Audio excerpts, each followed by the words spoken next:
ძიმეწუთებია არქეოლოგისათვის, როცა სრულდება ექსპედიცია და ყველა სტუდიის არის, რომ არა მარტო ექსპედიცია სრულდება, არამედ გვიწევს ამ ძეგლების დაშლა საკუთარი ხელით, რაც თელთვე ველოლიებოდეს. უძველესი ნასახლარი თბილისის შემოსასვლელში. არქეოლოგიური გათხრების შედეგად აღმაშენებლის ხეივნის ამ მონაკვეთზე ძველი დასახლებისა და ჭურჭლის ფრაგმენტები აღმოაჩინეს.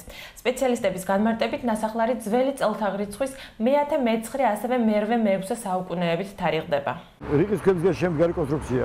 ეს არის საკურთხეველი, სამსხერპლო.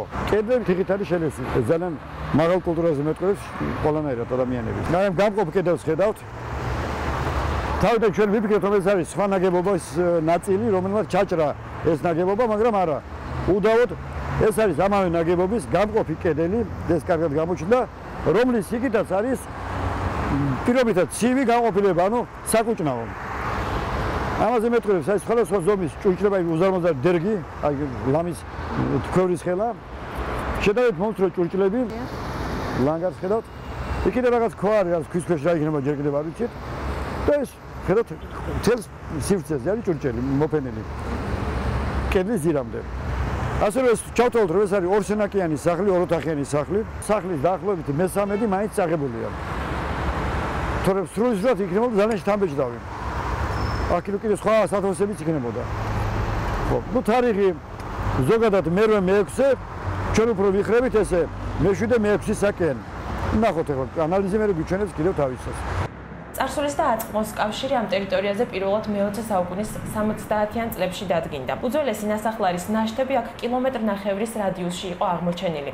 სტრატეგიული ადგილი იყო, იმიტომ რომ აქ მაცხოვრებელი ტომები თუ ტომთა გაერთიანება პრაქტიკულად აკონტროლებდა ამიერკავკასიაში ყველა სტრატეგიულ გზას. აქ გადიოდა თქვა როგორც ჩრდილოეთიდან სამხრეთისაკენ დამაკავშირებელი გზები, ასევე დასავლეთიდან აღმოსავლეთისკენ მიმავალი გზები.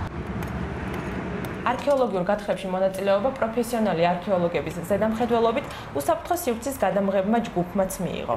ეს იშვიათად იქნება ტელევიზიის მუშაობენ არქეოლოგები. აღმაშენებლის ხეივანში სხვადასხვა დროს მიმდინარე გათხრების შედეგად აღმოჩენილი ნივთები თბილისის სამხატვრო აკადემიის მუზეუმშია გადატანილი. ჭურჭლის გარდა ხეივნის ტერიტორიაზე არქეოლოგებმა სანათები, მტრის მიერ ნასროლი ბირთვი და რაც ყველაზე მნიშვნელოვანია, აი ეს ბეჭდები იპოვეს. ერთ სახლში იყო აღმოჩენილი ეს ყველაფერი. ანუ ერთ ოჯახს ქონდა გარკვეული გრადაცია. ახლა ჩვენ სამწუხაროდ არ ვიცით ახლა რა დონეზე იყო ეს გრადაცია, თქვა პროდუქტების მიხედვით იყო ეს, თქვა რაღაცა, თქვა ქვილს სხვა ის ქონდა დატვირთვა, რაღაცა ხორბლის იმას ჭავის, ეგ არ ვიცით. მაგრამ ფაქტი რომ ერთ სახლში იყო ეს ყველაფერი, ეს ძალიან მნიშვნელოვანია. ამ ტერიტორიაზე აღმოჩენილი ნასახლარების ნახვა ყველა მსურველს უახლოეს მომავალში ცხეთაში ღია ცის ქვეშ მოწყობილ მუზეუმში შეეძლება.